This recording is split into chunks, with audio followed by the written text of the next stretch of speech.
Bu boşluqdan istifadə edib bir ki, söhbət eləmək istəyirəm sizlə. Mən o bəzi danışan, daha doğrusu hürən, oxumaqla hürməyə saf-salam o müğənnilərə düzdür, mən cavab vermirəm. Çünki onlar mənim üçün heç kimdir, heç nədir, çox dəyərsizdir. Onlar arkadan havlar. Hav böyle. Birincisi o mənə aid deyildi. O həmən o səhifələr, yəni ayıbdır. Məndən qorxmursunuzsa da Allahdan qorxun. Ayıbdır, o həmən o xanım onu mənə ünvanlamamışdı. Bilmirəm, o özü bilir ki, mən ünvanlayım, amma o mənə aid deyildi axı. O sənətdən danışsaydı deyərdim hə. Birincisi mən yenə də kimisə ya o xanımla nə uzaqdan, nə yaxınlıqdan tanışlığımız yoxdur, haqqı salamımız yoxdur.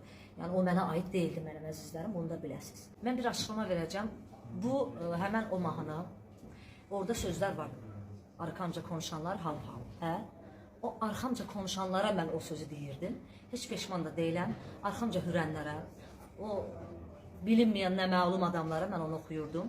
Məni sevməyənlərə arxamca ömür boyu hav-hav eləyə qalacaqsınız.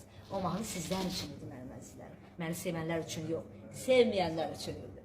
Və sevənlər də ona görə sizi qınadı. Sevənlər heç vaxt məni qınamırlar. Sevənlər məni anlayırlar ki, Ofelia xanım Şabanova sənətlə məşğuldur. Burada nəsə var. Əgər Ofelia xanım bunu hav-havı oxuyursa, deməli onu sevməyənlərə hav-hav deyir. Onlar necə arxamca hürür ha? Elə onlar üçün. Heç peşman da deyirəm.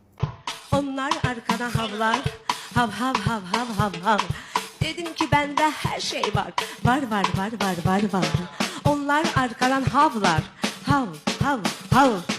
Dedim ki bende her şey var. Var.